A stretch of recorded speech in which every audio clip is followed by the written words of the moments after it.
Hi, good afternoon. My name is Gavin McFadden. I'm going to be showing you a recipe for chicken chowder. It's a recipe my mom came up with. She makes it during the cold months of fall and winter.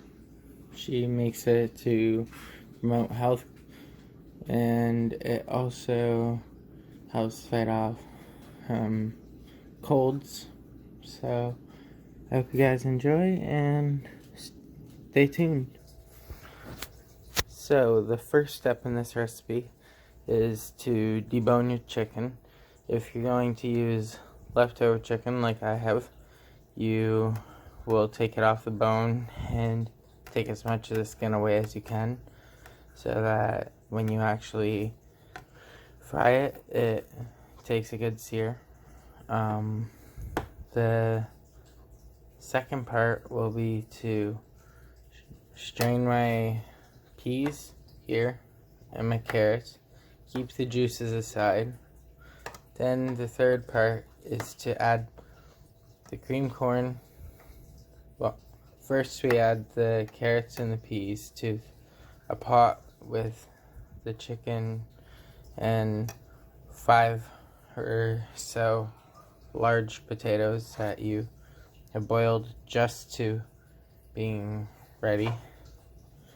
But the first part is to cut your chicken. It doesn't matter how big you really cut it, just gotta make sure that it's about, well, bite-sized pieces. So nothing bigger than what you would want to try and chew, you know.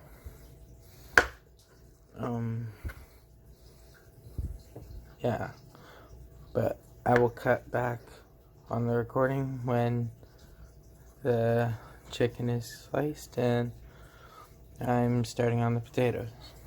Okay, so I just finished chopping the chicken. As I said, just a rough chop, basically, no bigger than you'd have fit on a spoon. So the next part is to start on the potatoes. For potatoes, I like to start them off in cold water. Most people boil potatoes right off the get-go, right? But with my way of doing it, the potatoes, if you start them off in cold water and you have your burner only set to 6, right? The potatoes take longer to boil, yes, but at the same time, they cook more thoroughly and they're evenly cooked. So you won't have them little hard bits on the inside. Okay.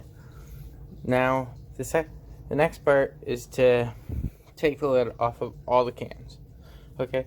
I'm going to cut the recording real quick because it's a little tricky to try and open cans with just one hand. And as I don't have a partner here to help me with this, I will need both hands to do it. So, my apologies, but I will be right back. So now that we got all of the cans strained, our carrot juice here and our pea juice over here, the next thing that we usually do is we will cut up our carrots a little bit. Just a little bit of a rough chop, like so. Nothing real big, nothing real small. Just, you know, perfect size, for lack of a better term. But yeah, that's mainly what we're striving to achieve here. So I'll cut the recording back on after I'm all done the carrots and moving on to the next. Okay, and the recording's back on. Now that we have completed the carrots being cut into the rounds, I'm going to check on the potatoes, because if they have a starch buildup, we've got to strain that off into a separate cup so that we can use the starch for later. So I'm just grabbing a cup and heading over to my stove, and potatoes are not boiling yet even. Okay. I'll cut the recording back on as soon as the potatoes are boiling and there's something more to show. For now, peace. So, yeah, my recording quit, but here's the second stage of the potatoes. Need them just barely boiling, just at like a simmer.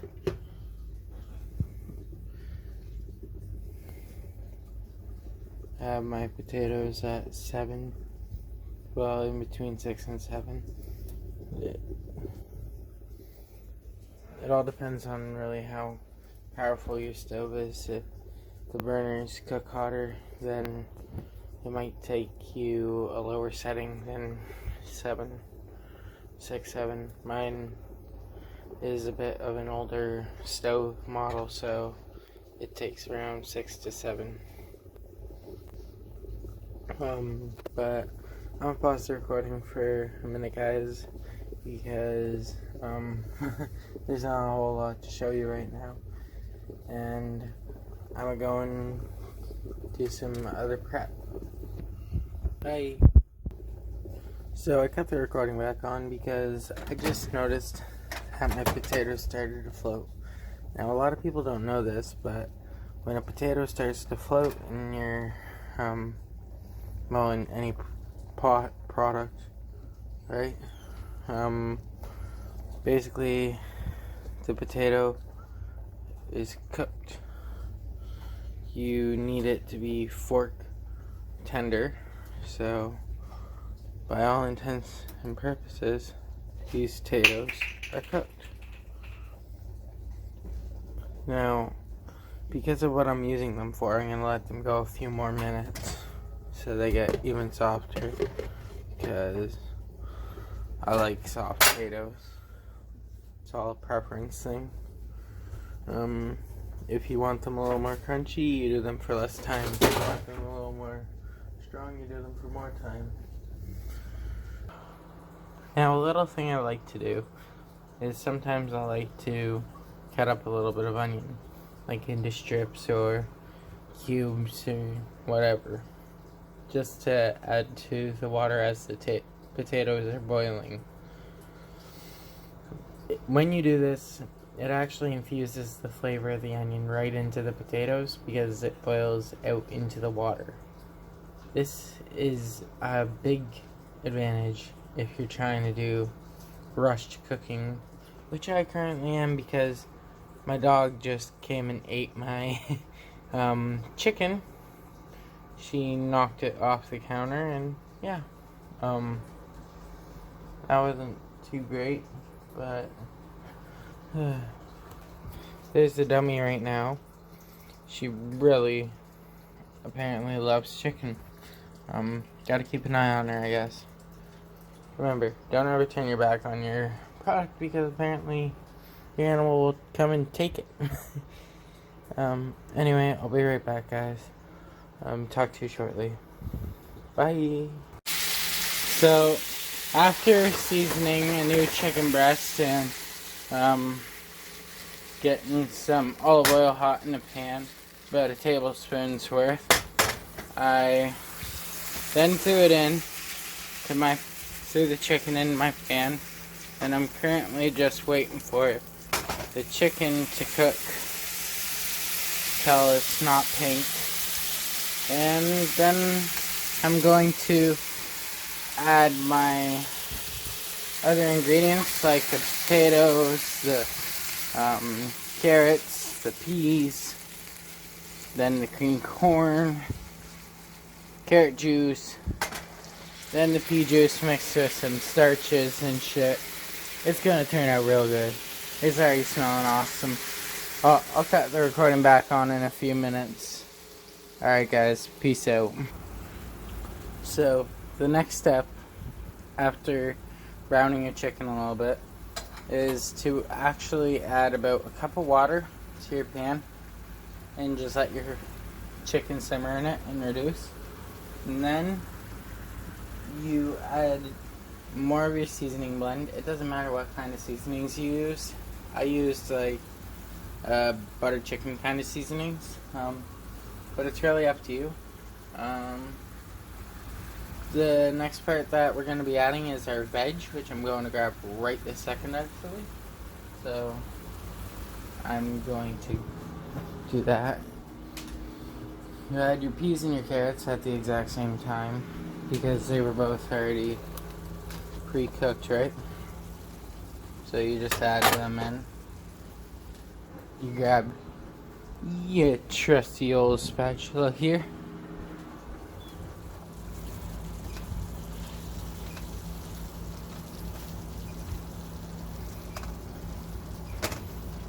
You mix all this, your goodness together.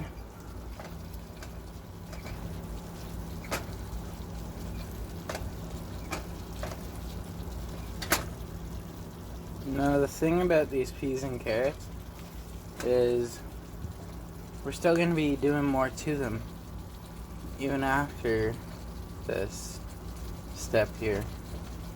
So we're going to stew them off over in this pot here with some cornstarch water and our potatoes. But as you can see, I still have to quickly peel the potatoes and cut them. So I will be right back, like super quick. Peace out, guys. Be right back. So now that my veggies are at this stage, I'm gonna add the carrot juice back to them, and then the actual like thickener. I'm gonna start my soup, and then it's just a waiting game from there to get it to complete. I'll cut the recording back on well, I'll just do that real quick and then cut off.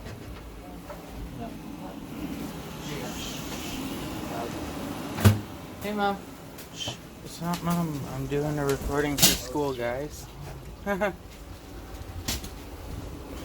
Well, apparently that was my brother, so... But, yeah, the carrot juice just got added. I'm letting it sit for a few seconds now, and now that it's had time to sit, I'm going to grab the potatoes and add them to this. I've had them in the air fryer so that they will crisp up because they were a little soggy. If you don't have an air fryer, it really doesn't matter, but yeah, basically you just add them as you would anything. But I actually had to cut the recording, so peace out, guys. I'll cut it back on it. So now that the potatoes are added to this mixture, you then pop them in the pan here, which I have some of the potato water stored aside for, and then you add your thickener and you let it simmer. Okay, so let's do that.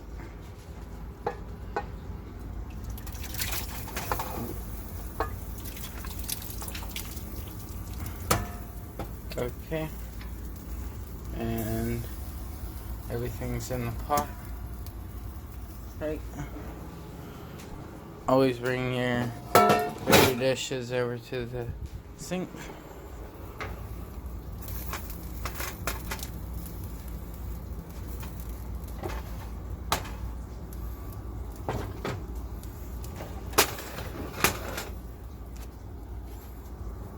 Okay. Now you may be thinking, that looks a little weird for a chowder, right? But on the contrary, you add your thickener and all that jazz, and it will actually make it go clearer. I mean, whiter.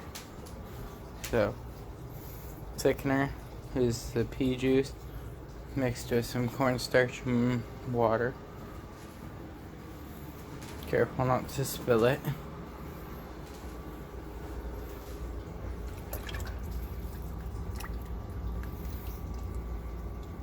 Add about 1 bowl worth of thickener.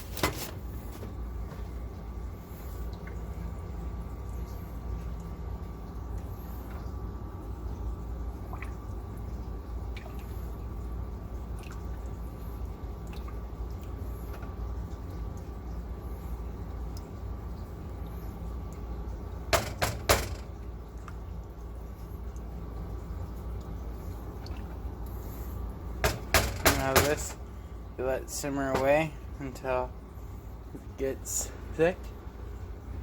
And that's the basis of the soup. So, yeah, apparently I forgot one part. The main part, which is the corn for your chicken and corn soup. Well, chowder. Obviously, we need the cream corn aspect. So, try and get as much out. Don't end up cutting yourself. It's not worth it.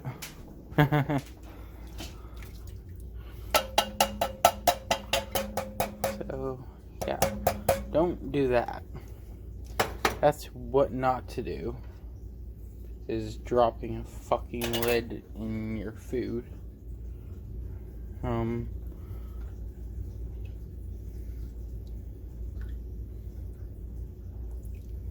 But yeah. Now I wait for this to come all together. And supper will be served.